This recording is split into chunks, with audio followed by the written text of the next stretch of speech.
We're live. Thank you, sir. Good evening. We're ready for our special Board of Education meeting, July 14, 2025. It is now 4 p.m. Ms. Vaughn. Ms. Foster, Present.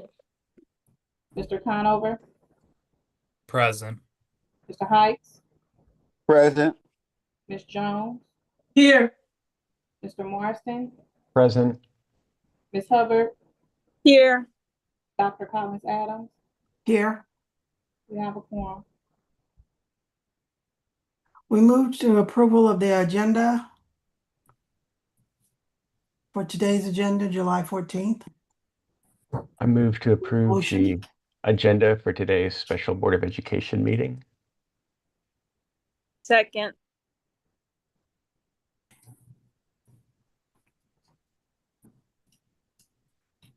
Discussions?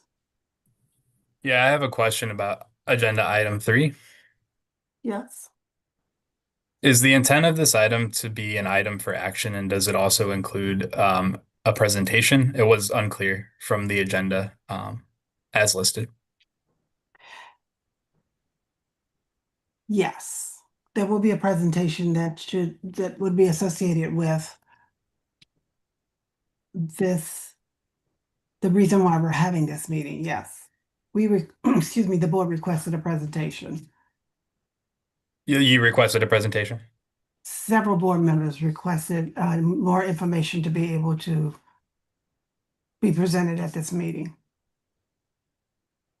Okay, yeah, understood. Thank you. Ms. Vaughn, call for vote. Ms. Foster, Yes. Mr. Conover, No. Mr. Heights, Yes. Ms. Jones,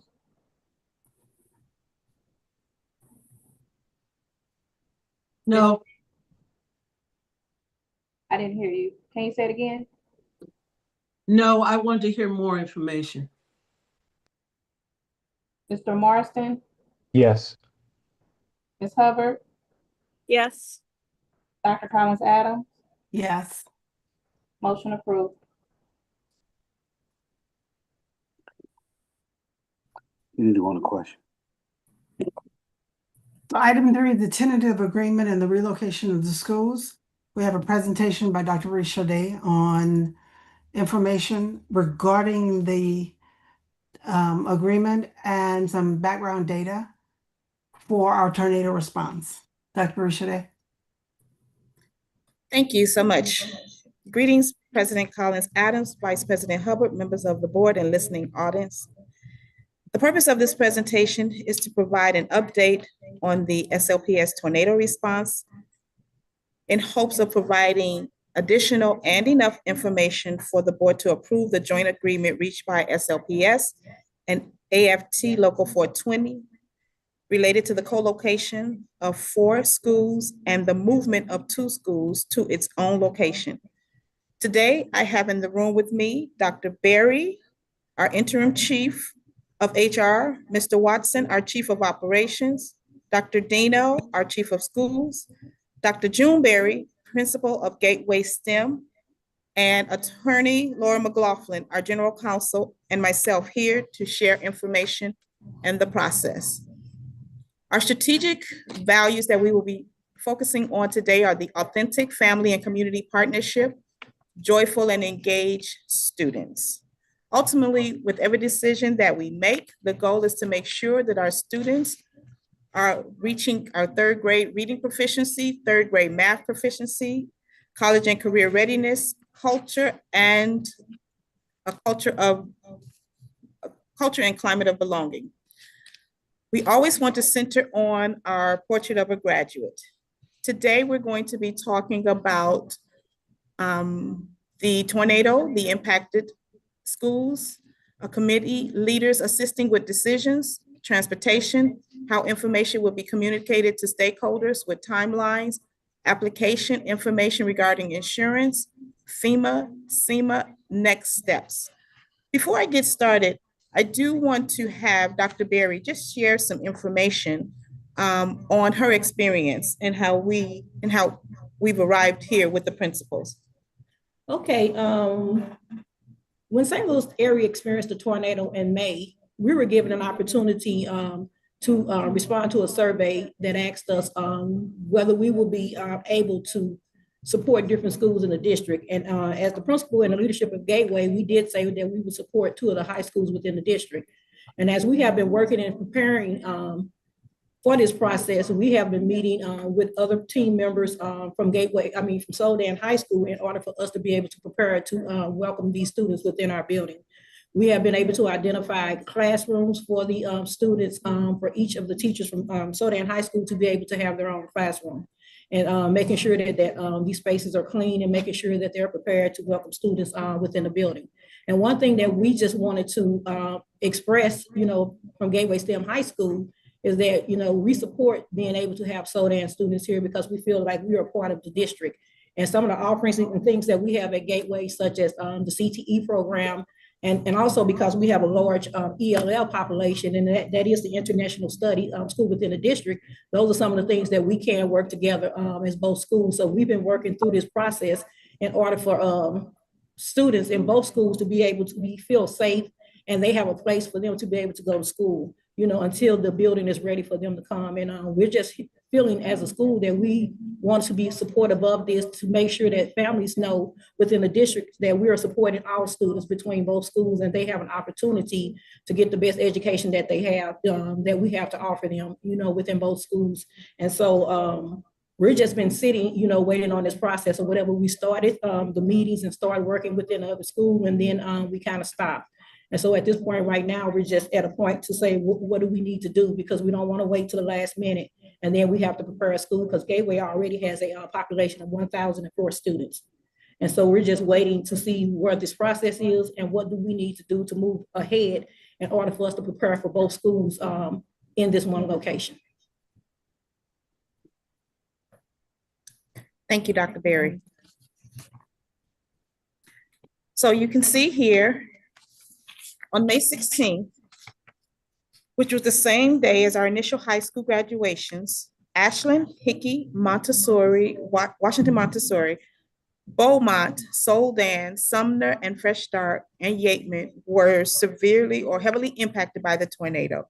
We have Blewett, Bryan Hill, Columbia, Dewey, and Pomosia.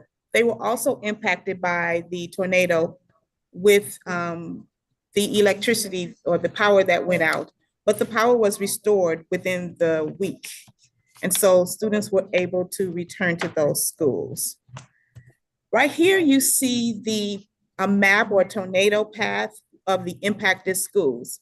And you'll see that in the red, you see Yateman, Ashland, Hickey, Washington Montessori, Soldan, and Hamilton. You see Sumner, which is on the peripheral of the blue, but it is still in the path of the tornado.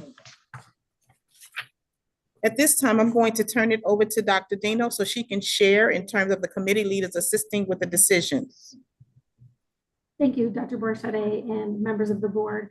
Beginning right away on May 16th, as soon as the tornado finished, principals, network superintendents, district leadership, particularly transportation, facilities, safety, and security, they began communicating about the impacts of the storm, making sure students could get home safely, that they could communicate with families. And all of this was happening, as Dr. Borchade said, while we were continuing to hold high school graduations. Regular updates were provided to the superintendent. The very next day, principals started connecting with one another, offering support. Dr. Berry shared about the survey that went out. Network superintendents, again, district leaders from those same teams began communicating and principals began communicating regarding available space and distance between schools, and discussions and information were continuing to be relayed to the superintendent so that decisions for Monday could be made and communicated. During the week of May 19th to May 23rd, all of the schools on that initial list that Dr. Borchade shared were located in other buildings. And during that week, school principals and teachers supported school communities and other school staff. They ensured students had a safe, supportive community during school hours. Transportation was able to reroute buses so that kids could go where they needed to go. Nutrition services ensured that all students had access to meals. Our superintendent collaborated with the Little Bit Foundation, the SLPS Foundation, and Parsons Blewett Foundation to provide supports for staff in the community. Our student support services provided community support via an in-person community resource fair led by our Students in Transition Department. And after visiting schools, talking with teachers, talking with principals, after the last day of school, the superintendent held a district-wide wellness day on Friday, May 23rd, because everyone needed to have just a chance to have some self-care and some wellness at the end of a long week. In May 24th, all the way through June 3rd, the operations department worked with internal and external resources to reopen schools that had lost electricity during the storm. And this information was shared with the superintendent and school leaders. On June 3rd and 4th, network superintendents utilized the information shared by the operations department to communicate regarding which schools were unlikely to be able to be open at the start of the school year and to begin to identify some possible school pairings. These new pairings were based on distance, bell schedules, school capacity, and grade level. I share that here because in the week immediately following the tornado, some schools were co-located with other schools that didn't share their same bell times and their tiers, and we want to make sure that that was remediated for the fall so that everyone would be on the same time. And we want to make sure that any co-located schools all house the same grade levels of students as well. Information was shared with the superintendent and cabinet, and then on June 4th and 5th, principals and cabinet members met to discuss proposed pairings, gather feedback, and information was continued to be shared with the superintendent at that point in time. Since that time, beginning on June 11th, there have been many leaders across the district assisting with decisions. We've had co-location planning meetings that include school leaders, members of the athletics department, the communications team, our career technical education, early learning, English to speakers of other languages, our facilities group, human resources, our network superintendents, nutrition services, safety and security, special education, student support services, technology, transportation. The purpose of these weekly in-person meetings is so any questions can be answered. Principals can have access to the department leaders who will be supporting them through the various pieces of moving, because this is really 6 school moves that will be happening over the course of the summer. And we want to make sure that they have the resources that they need and that they have access to the personnel that they need in order to help make the decisions that they have. Starting on July 7th, SLPS representatives met with representatives of AFT Local 420 and members of the St. Louis Association of School Administrators. And then on July 11th, the SLPS superintendent and representatives met with AFT Local 420 and tentatively agreed to the following. They agreed to place Fresh Start and Sumner at Stevens, Yateman to be located at Ford or Blewett, Soldan to be co-located with Gateway STEM, Ashland to be co-located with Jefferson, Hickey to be co-located with Walbridge, Washington Montessori to be co-located with Ames, and that all schools will maintain their separate staffing over the course of the school year. Next, we'll talk a little bit about our communication and timelines. We'll go back to May 18th, that Sunday, right after the tornado. Notification about the last week of school relocations was shared by the superintendent with principals via a Teams meeting that Sunday afternoon and with our entire community via email, website, social media, and a press release. On June 2nd, the Little Bit Foundation Hub opened at Metro High School to continue providing supports to our families throughout the month of June.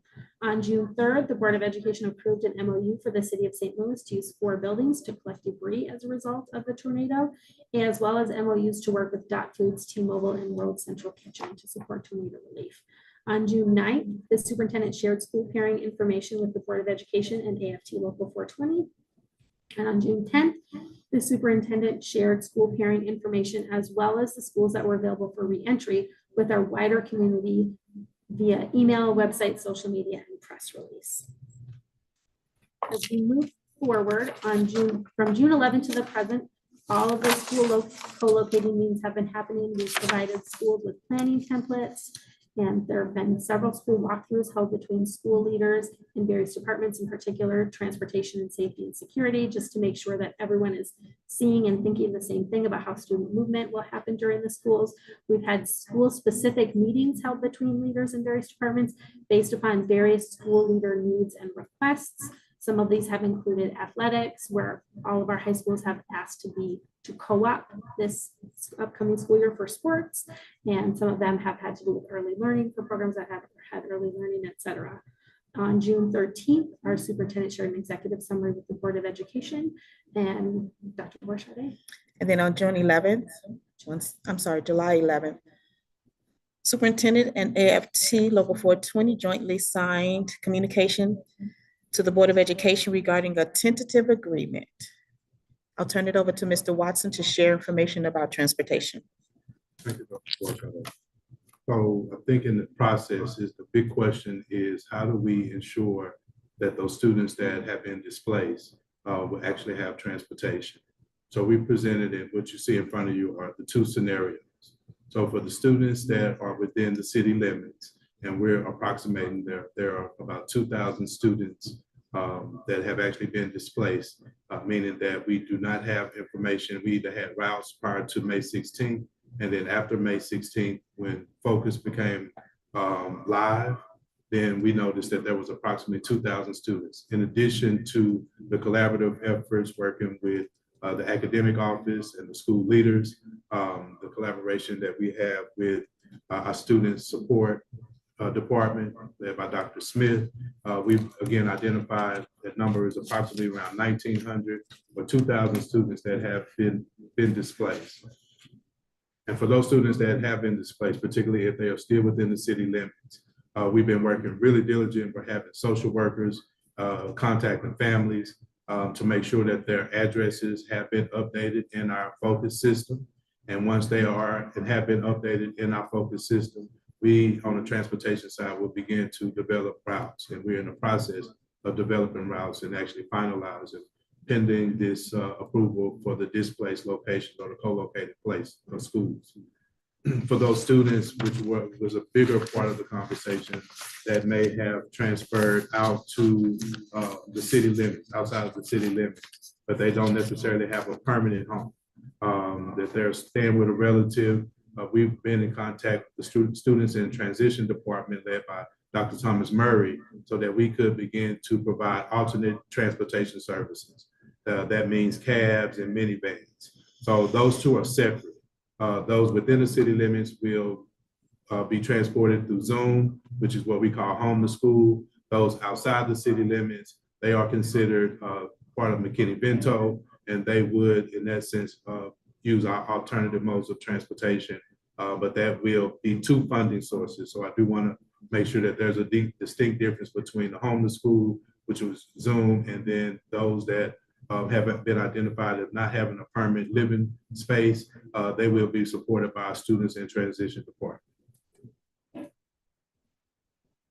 So as we preparing our strategy and our plan, and as I get into the walkers, but the routes in terms of how we have already set the routes prior to May 16th will still be in place.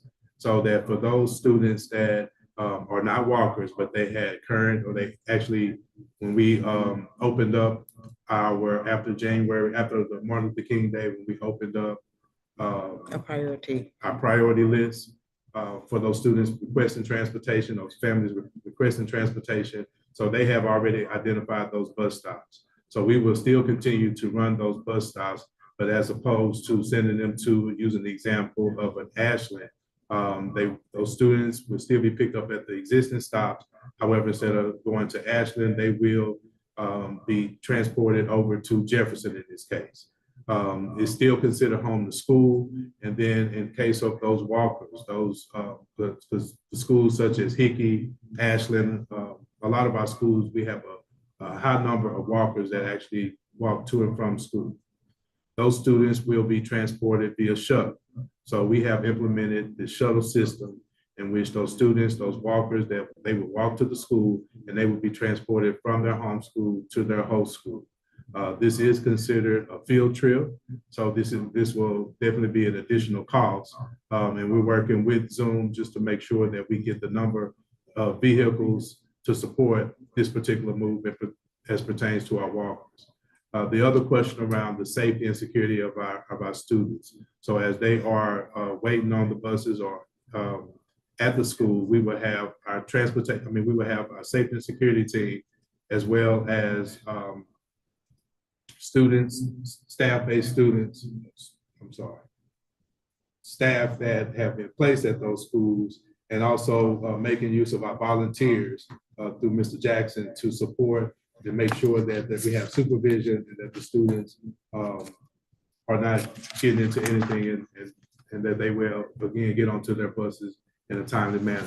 For those late walkers, or for those that arrive to school late, we will have a secondary shuttle to come and pick up those students so that, again, they can be sent to their host school. At this point in time, we have been in contact with our insurance providers, travelers.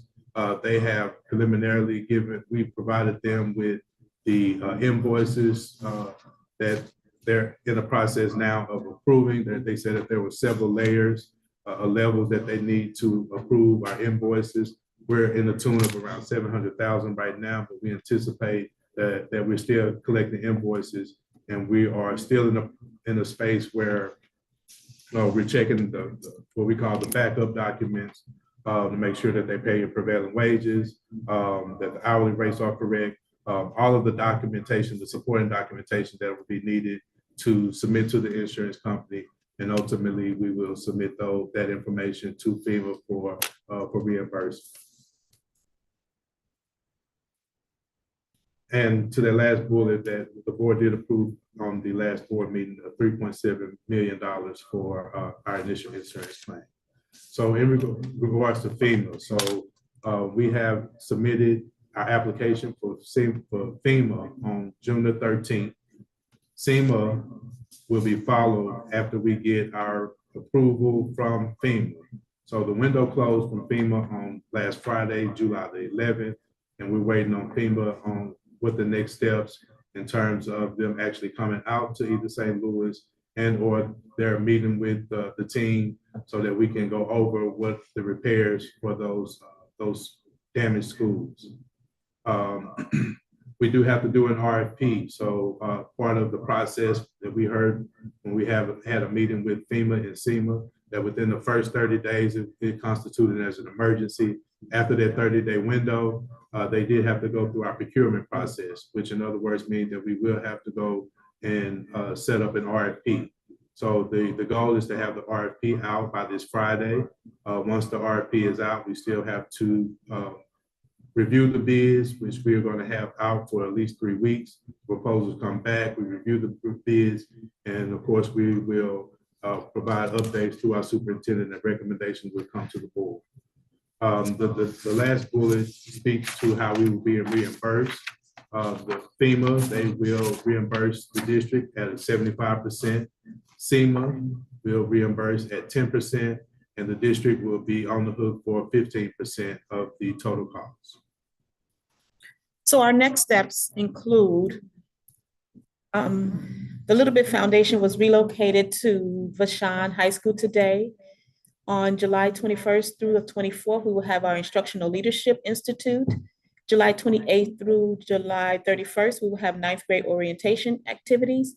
And then dates to be determined all include our school staff packing up items in damaged buildings, items moved from damaged buildings to temporary locations, school staff unpacking and setting up in temporary locations, school staff, students, and families belonging activities in temporary locations, students and families receiving updated transportation routes, and then the superintendent submitting an athletic plan to Misha for consideration, and then student athletic practices for the fall sports. And then the first day of school, which will be August 18th. Looking forward to all of our students being in place. And so with that, we hope that we have presented enough information so that a decision could be made.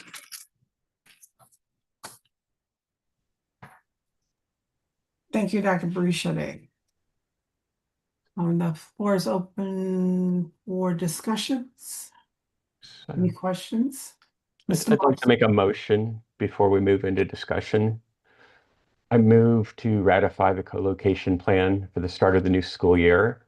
That plan calls for Sumner High School and Fresh Start to be located at Stevens Middle School, Yateman Middle School to be located at Blewett, Solden High School to be co-located with Gateway STEM High School, Ashland Elementary School to be co-located with Jefferson Elementary School, Hickey Elementary School to be co-located with Walbridge Elementary School, and Washington Montessori Elementary School to be co-located with Ames Visual and Performing Arts Elementary School. All schools will maintain separate staffing. Second. Discussion. Let's open the floor for discussion. I do have a question. I wanted to know, maybe I missed it. Where's Beaumont supposed to go? Beaumont will stay with Clyde C. Miller. Okay.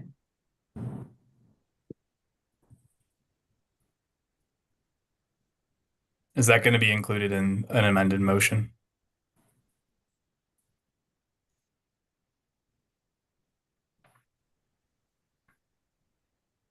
Yeah, I think it should be. Should we make the amended motion now? Yeah, you need to. Okay. Well, before we do that, I guess I have a question on that. Was that part of, it appears that was not part of the AFT collectively bargained agreement. Is that correct? Dr. Marisha Day. We discussed Sumner, we discussed Yateman, we discussed the elementary schools during our conversation, which to me means that Beaumont will be a part of the original agreement. But it's not in the agreement, at least what you sent us, and that's on the agenda today. Correct.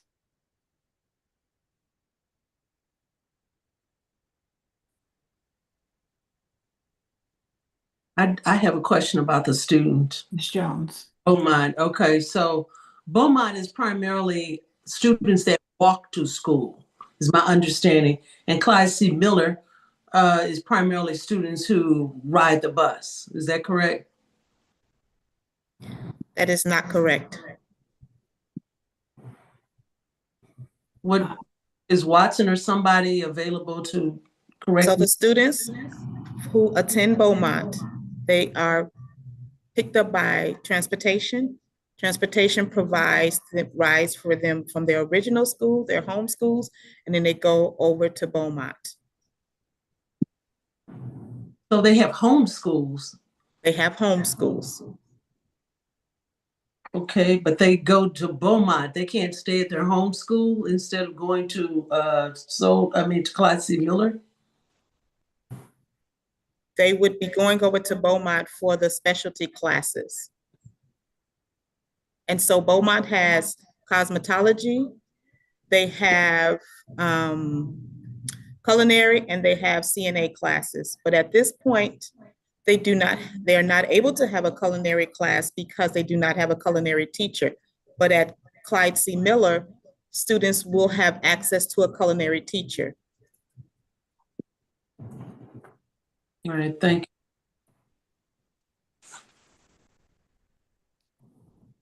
Mr. Morrison, you're going to amend that motion.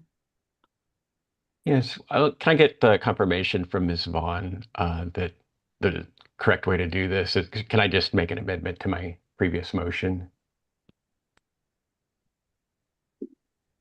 Yes, we can amend the previous motion, and then you would state, we'll need an amendment, we'll need a first, we'll need a second, and then we would state what the amendment is. Okay. I'd like If to. I can, sorry, just if I can interrupt, but Ms. Vaughn, to confirm, do we need to vote down the current motion that is on the floor right now for Mr. Marston to then make an amendment to the original motion? No, it can be amended before the votes are taken. We'll just know that he's the one that has to make the amendment because he made the motion, but he can make the motion and then we would just go that way. Awesome, thank you. I move to amend my previous motion to add that Beaumont will be co-located with Clyde C. Miller. I'll second it again.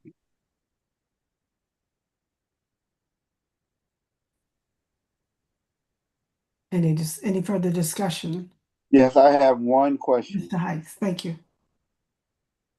Will Hickey be able to be ready at the start of school? Mr. Watson, will Hickey be available to be ready at the start of the school year? So Hickey will not be ready by the start of the school year. There are some grates that require a contractor that need to be welded. Facilities does not have the equipment nor the labor force to support that type of construction or repairs. Okay, thank you. I do have one last question. Ms. Jones. So is there some type of way that I know that FEMA has been given the data about what kind of damages we have to our schools, and Mr. Watson also. So what kind of timeline are we looking at, or will the board receive the timeline that could possibly happen with some of these schools or with all of the schools? So I shared that information in my board update. I will pull it up and go from there. And Dr. Barishade and your team, I have one question. Is there a possibility that we would ask for reimbursable relocation expenses? And that's the Yes. cost of our moving everyone to another place, that we be reimbursed for that expense. Yes.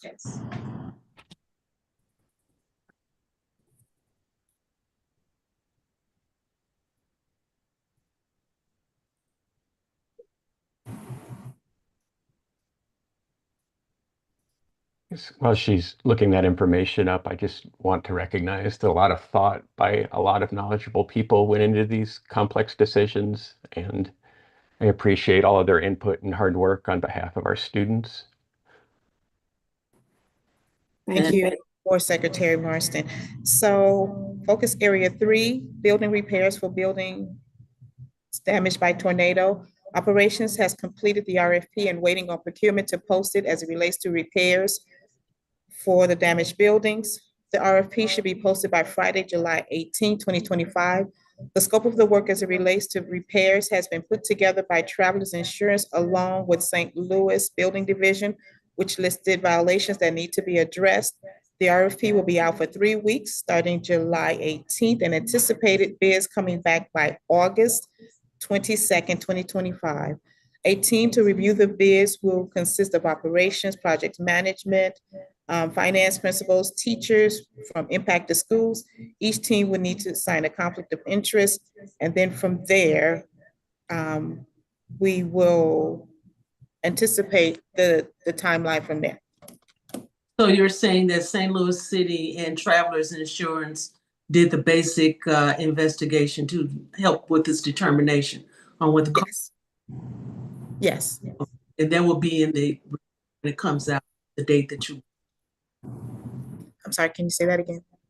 That report will also be included on the date that you listed. Yes. Right. I have one last question. It's in terms of transparency with the parents, because I've heard a lot of them on the news asking about the ones who are being transferred to various schools. How will we talk with them? Are we going to send out, or do we have a team that will be calling people, or how will we contact them, since many of them are homeless? So on June 9th, we sent out a letter. We put it on our website. We put it on social media. We've communicated with the news. And when information was shared or delivered to homes, parents were really, really grateful that they had known at that time where their students were going to be going. Social workers have been calling the parents. Our families have been receiving information from, I'm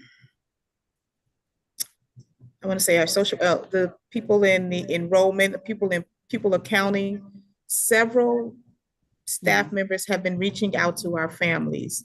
And when they are not able to reach them, if they have an address, they've gone to the address to ask them what are some of the resources that they need. Based on some of the things that they've shared with us, we've been able to provide them with care packages. So St. Louis Public Schools has been reaching out to families, and families have been sharing with us the things that they need. Once their hotels, some of the families are staying in hotels. Once their hotel stays are have expired, then we move them to a different location. We've been doing quite a lot to support our families. So he talked about 2,000 families being affected, or just students. You didn't say families, but students, correct? Right. Families, students. Okay, so we had a large population, over 5,000, because I used to do lead inspecting, and it was that years ago. So I'm sure it increased. So how many homeless do we currently have in SLPS now, or do we even know? Well, at this point, with the tornado, whatever number we had has increased. Okay. Yeah, figured that. All right, thank you. Thank you. Thank you, Ms. Jones. Thank you, Dr. Barisha. Additional discussion?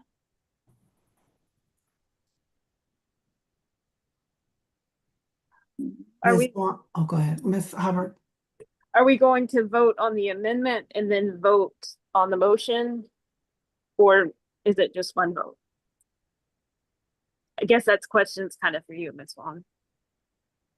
With the amendment, it'll be the one vote, it's the amended motion that will be going, which that amendment includes Beaumont as well as all the other schools that were listed. Sorry, but I have to object to that. We have to approve the amendment separately to be added to the original motion. So we have to decide whether or not we want Beaumont to be combined with Clyde C. Miller first to be added to the original plan Mr. Marston gives. That's one question the board has to consider. And then should the board approve that, we need to consider the plan as a whole. We can't vote on it all at once because we haven't even approved the addition to the original motion. Okay, well, our minutes from this past board meeting did not reflect that, but we can do that as well. Yeah, I mean, I think we made an error at the last board meeting in how we handled the amended we just stopped after the amended motion because we did not approve the amendment to the motion. We should have continued and voted on the original motion, and we did not. But in this case, we certainly need to vote on whether or not we're adding Beaumont to the plan before we vote on a full plan. Ms. Vaughn, would you restate the motion that we're voting on, please?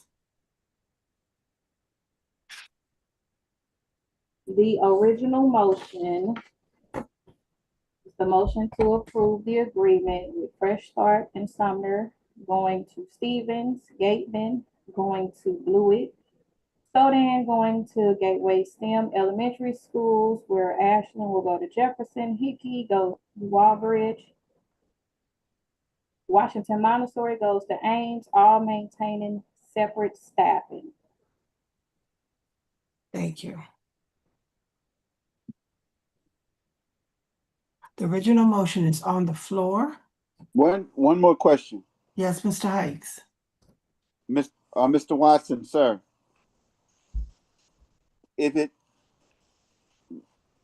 without getting too particular, there is no way that our in-house construction guys can do the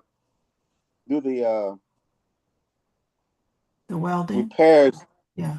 We do the repairs at Hickey. But we only have one welder. So the facilities team, there's only one welder. And the equipment that we would need to rent with one welder would be a challenge. So let me clarify. When you say welder, are you talking about person or machine? Person. You only got, okay. So we only have one certified welder on staff. Correct. Okay. I do have a question Thank you, Mr. Hyde. Ms. Jones? in regards to the question Mr. Hyde asked. Can there be money in the budget to hire another welder as well? Or if somebody would be kindly enough to volunteer a certified welder to help along with this process? I know everybody out there wants to help St. Louis Public School. So that's my question. And the only reason I mention it because most of those kids get dropped off or walk to school. So that's my only reason for really asking that particular question on Hickey.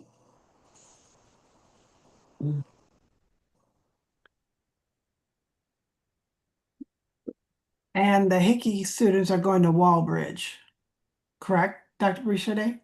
Correct. Good. So my question would be, once we get that in place for Hickey, as with any of the other schools, it'll be able to reopen? Right. And the assessment on each one of these would be based on how quickly we can get these done? Correct. Okay. All right, that's something we need. Yeah, too. Thank you, Mr. Hikes. Thank you for that. We have a motion on the floor. It needs to be second. No? Ms. What? Foster, because I'm trying to follow this. Yeah, I think me and Mr. Conover were about to say the same thing. So Mr. Conover, Yeah. please. There's already a motion and a second on the table for the original motion. No. No. That is incorrect. Sorry, Ms. Foster, go ahead. So what Mr. Conover was saying, we need to restate the amended motion and vote on that to see if we want to approve even including Beaumont into the plans for Clyde C. Miller. Once we vote yes or no, it moves or does not move, then we need to restate that motion to then vote on the actual plan and ratifying it. And the only thing I would add is that there might be questions on that continue after that. Because right now we're supposed to just be discussing whether or not Bowman is going to Clyde C. Miller as part of this plan or not. We've gone beyond that, of course, but this just, yeah, I don't have to say much more. Wow. We welcome the discussion so that gets all of our thoughts out to the public. And that was the purpose of the discussion. Back to the amendment, to the motion, which is on the floor. We're voting on the amendment to the motion. If Mr. Morrison has amended the motion, is there a second to that amendment? Ms. Hubbard seconded. We did, and we've discussed it. Yeah. Ms. Vaughn. And this is to include Beaumont. Ms. Foster, Yes. Mr. Conover, No. Mr. Heights, Yes. Ms. Jones, Yes. Mr. Morrison, Yes. Ms. Hubbard, Yes. Dr. Collins Adams, Yes. amended motion approved. Thank you. We go back to the original motion and the reason for our meeting, to be able to ratify the agreement, to be able to, for the relocation of students from severely damaged schools to new locations for the 25-26 school year while the affected buildings are being repaired for reopening. Is there a motion on the floor? Just a point of clarification, we're not going back to the original motion. We're going to the motion as amended. So this includes the full plan as well as the addition that was just approved to the original plan. So going back to the original motion would put us in quite an odd spot.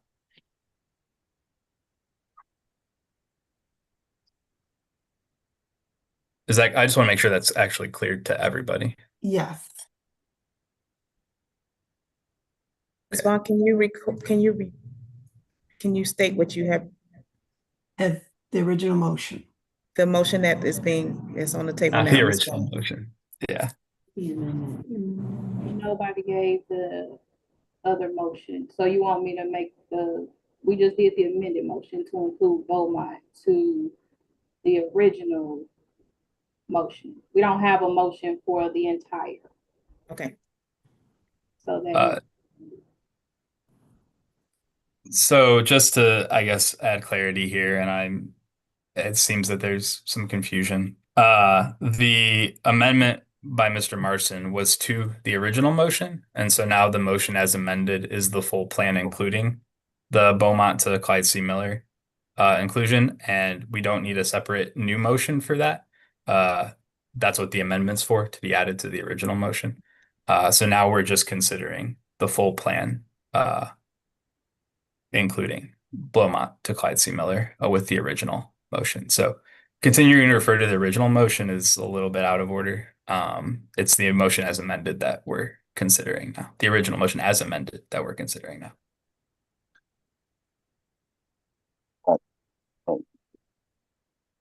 Any further I have a comment. I am just really disappointed in all the adults in this whole thing. We have all failed, and now parents, it's 5 weeks away from school and they don't know where their children are going to be. And I would be really mad if it were my school. And I hope that we can all work better and not think about how we feel, but move forward for what's the best thing for children. That's all I have to say. Thank you. I did have a few further questions if we're in discussion for the amended motion. We're still in discussion, so Ms. Jones' light was on. Okay. I just wanted to say how proud I am of all our members for asking questions that needed to be asked, because there are people out here in the community that are asking these questions. And we don't always have to agree on everything, but we have one final goal, and that's to make sure that our students are safe and sound. So I just wanted to make sure that I say I thank all the board members, whether we agree or we disagree. And to be clear, I was Wait, time out. Excuse me, Ms. Hubbard. I think there was I saw another light. Did I see Mr. Conover? You had something before Ms. Jones, and then I called on Ms. Jones. Can I respond to Ms. Donna real quick? Just a minute, no, Mr. Conover, and then I'll yield the full floor to Ms. Hubbard if I can be returned to afterward. I think our Ms. Hubbard, and then we're going to move to the reason why we've actually called this special meeting. To be clear, Ms. Donna, and to anyone who's listening, I didn't mean only the school board. I meant the union. I meant our own administration. Everywhere mistakes were made, and it was grown-ups that made them. And I'm glad that we're here now. I think we could have all worked together to make it be done better. Because it's 2 weeks till teachers report, and they don't know where they're going, and they haven't been able to get their stuff out of the damaged buildings yet. So I'm glad we're going forward. Let's hear what you say. Thank you, Ms. Hubbard and Ms. Jones. Both of you have valid opinions, and I do appreciate that. I think the public does too, that this was a long process. We had a lot of stumbling that we all did, and we needed to be able to get it right for the students, the people that were serving as the students of St. Louis Public School.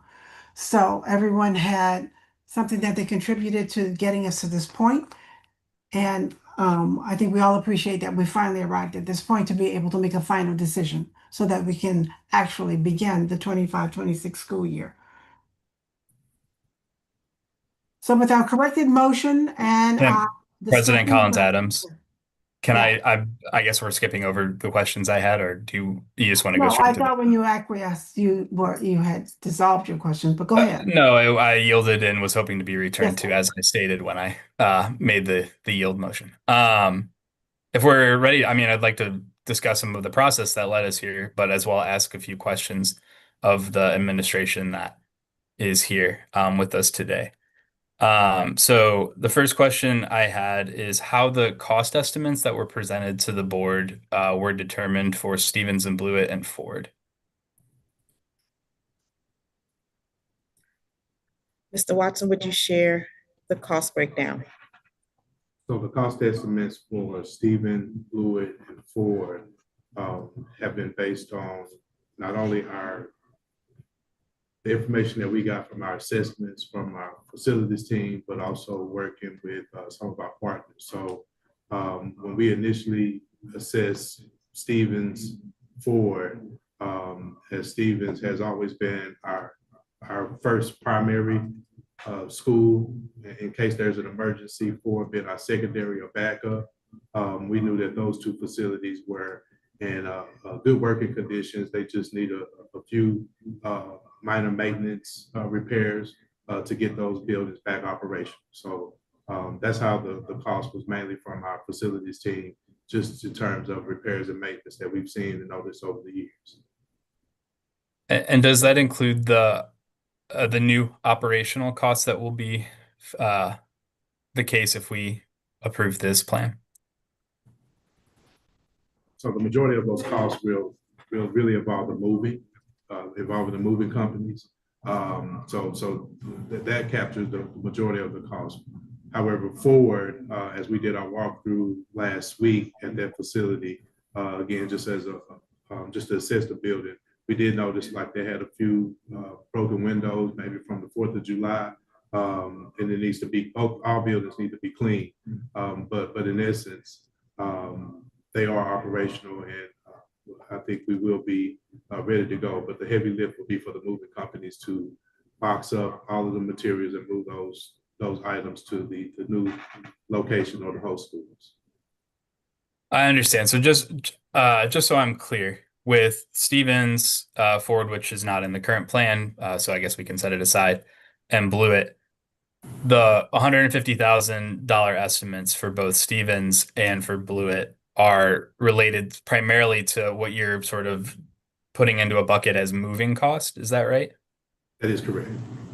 Okay, and then there would be additional operational cost for, of course, reopening the schools and the relevant factors that go into that, which I understand those are hard targets to hit, but we do not currently have estimates for. Is that correct?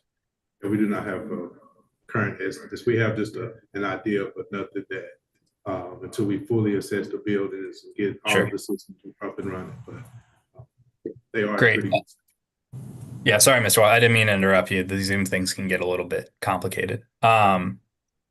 Great. And so I'm curious what the administration's plan is in relation to the additional cost that this is going to be putting into the budget, where the plan for that to come out from is, and when that will be communicated to the board.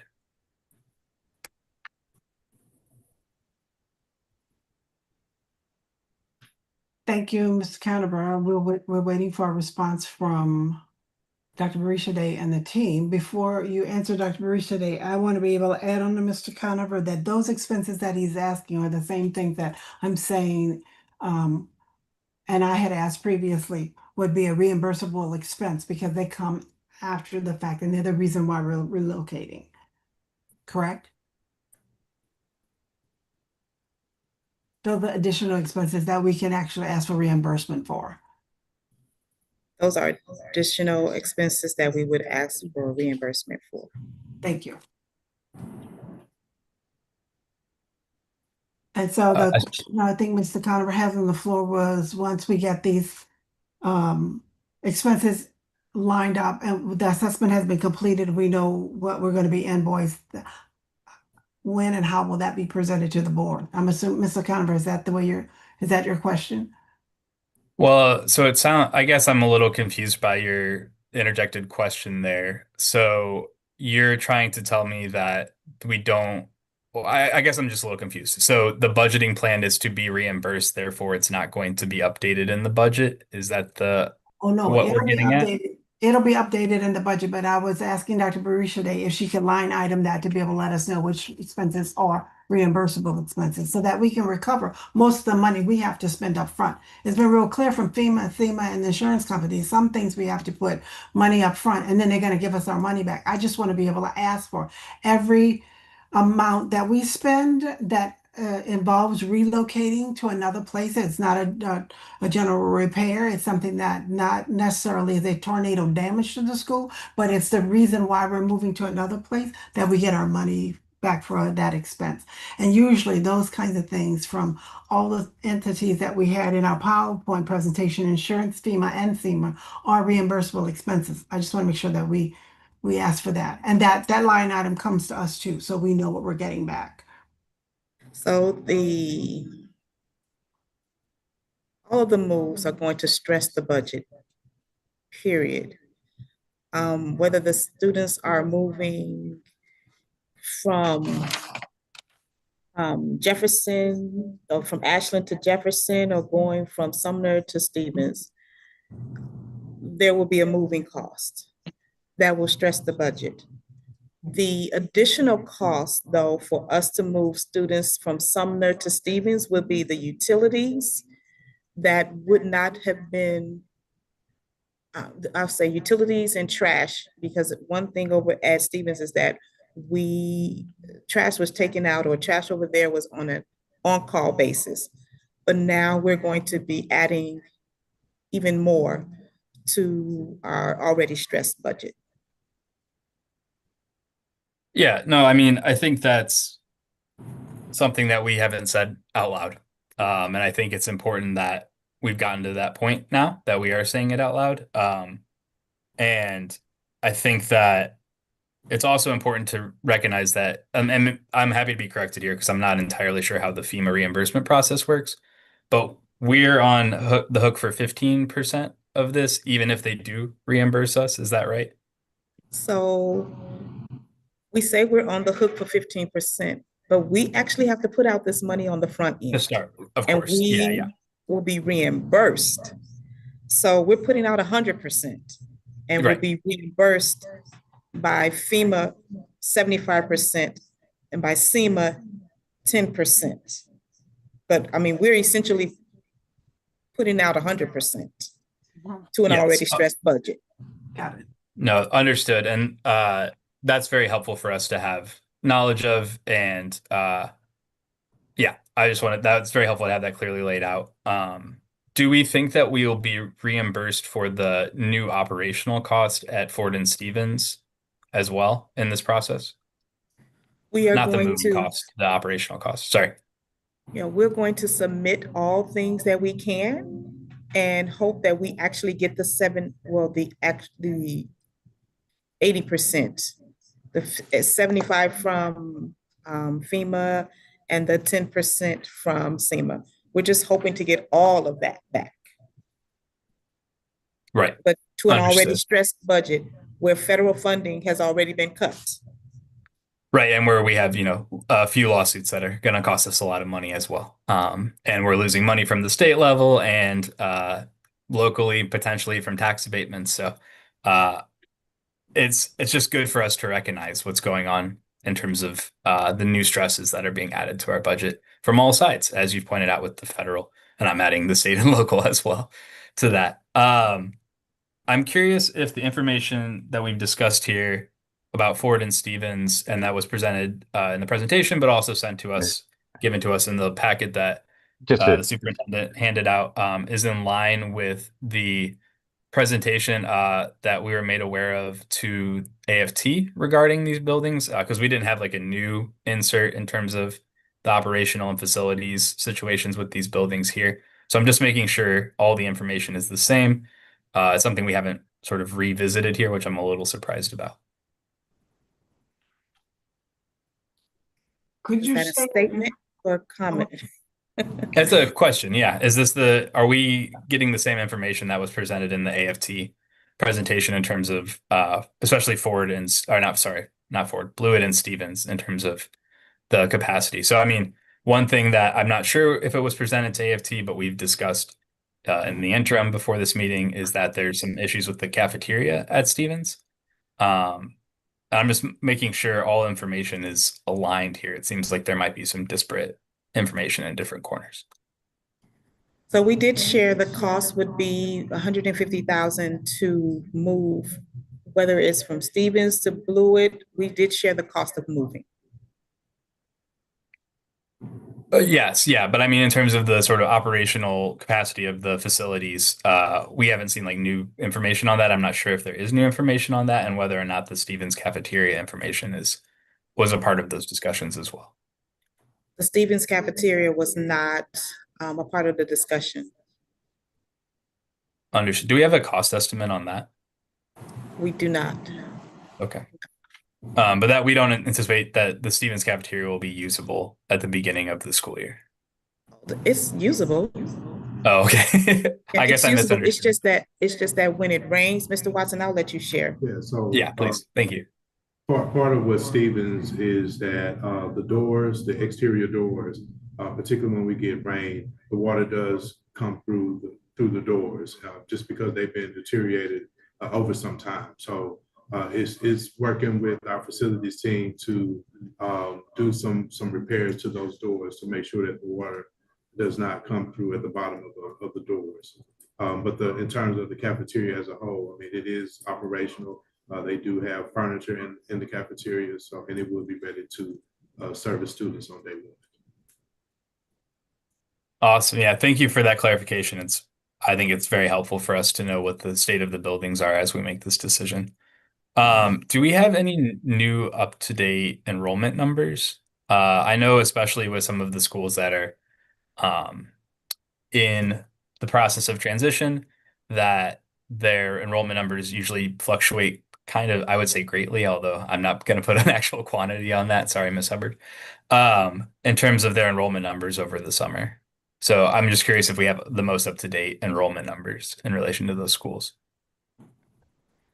I think that's what Mr. Watson was alluding to, in that we don't have the most up-to-date enrollment numbers. Like you said, those numbers are fluctuating. We're still looking for a minimum of 2,000 students.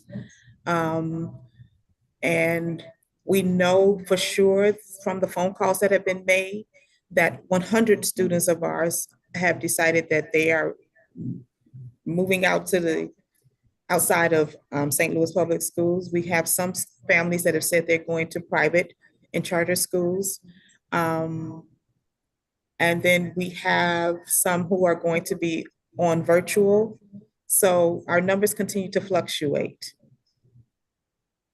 Yeah, understood. And of course, the tornado exacerbates that issue, as you've mentioned previously to this. So yeah, thank you for clarifying that we're not really in a great position to know exactly where we're going to be at for enrollment here in the fall. Were there other questions? I just have otherwise just a comment to make, but I saw some people come off mute, so I wasn't sure.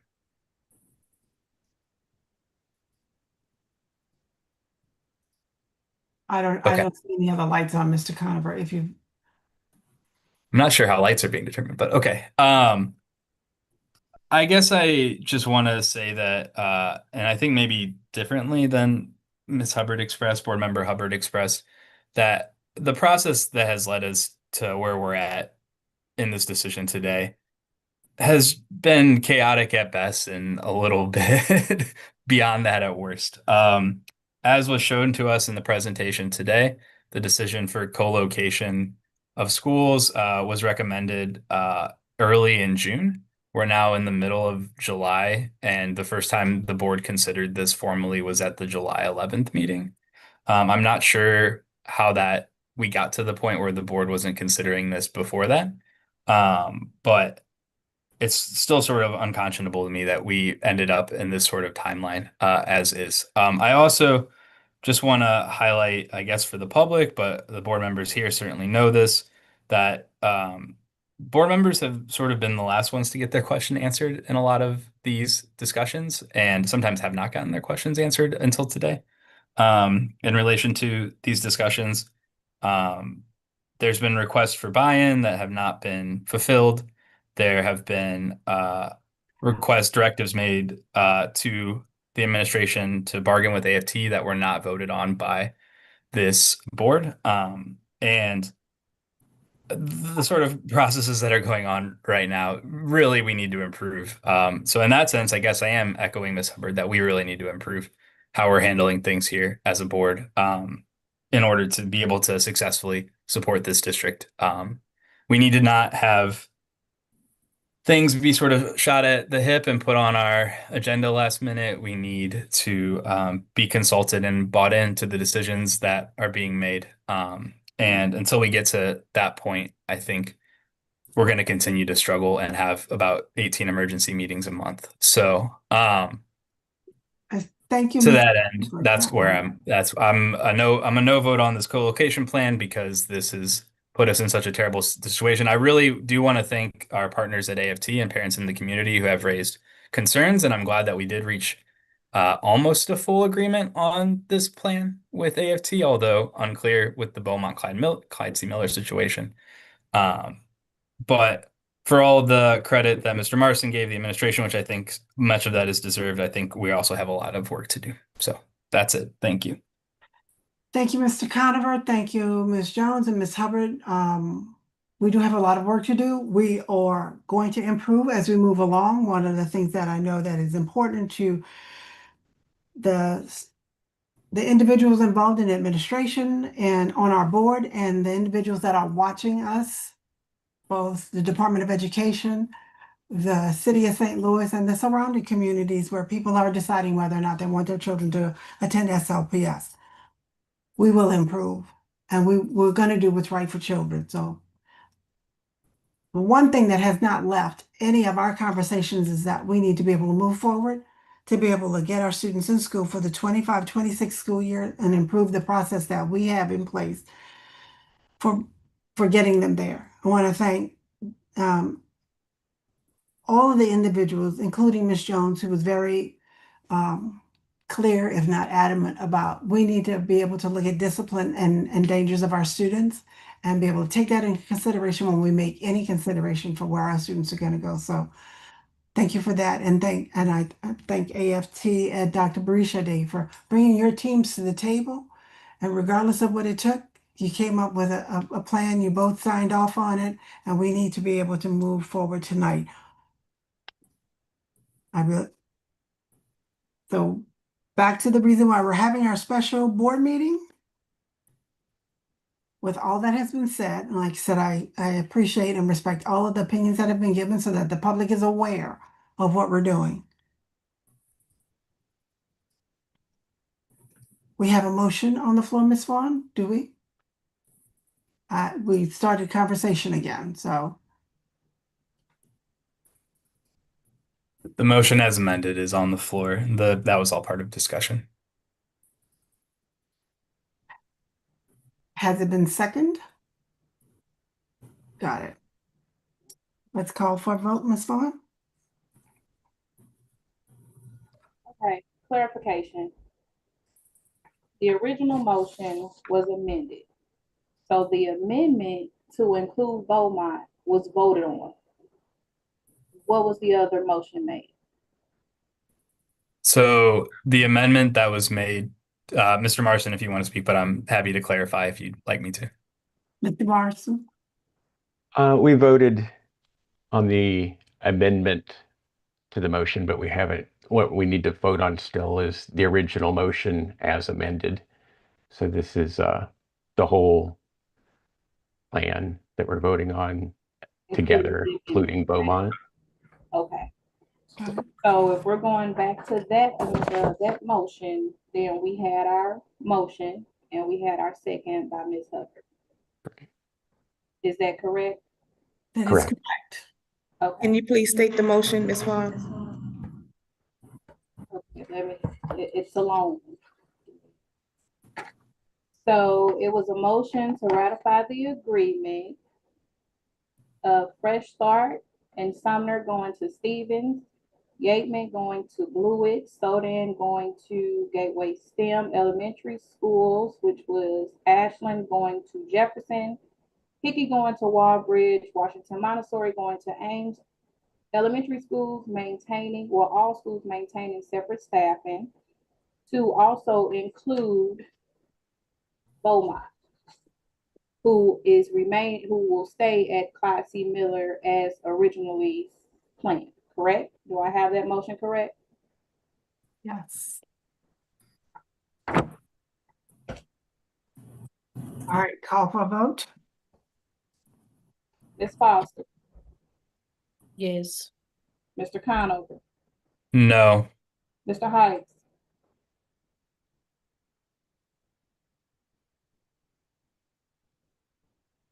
Yes. Ms. Jones,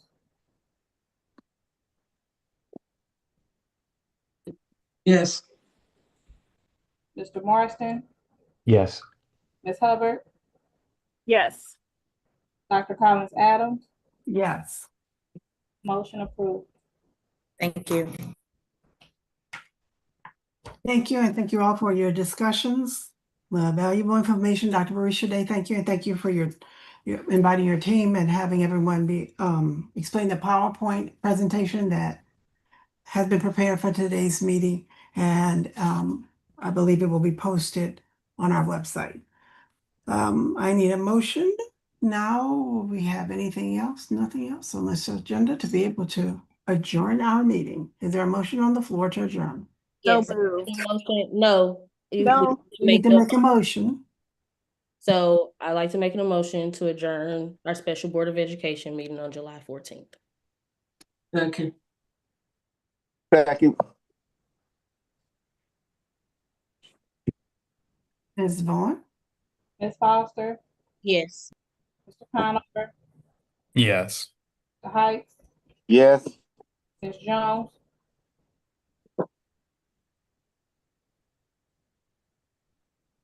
Ms. Jones, Yes. Mr. Marston, Yes. Ms. Hubbard, Yes. Dr. Collins Adams. Yes. We are adjourned at 5:12 p.m.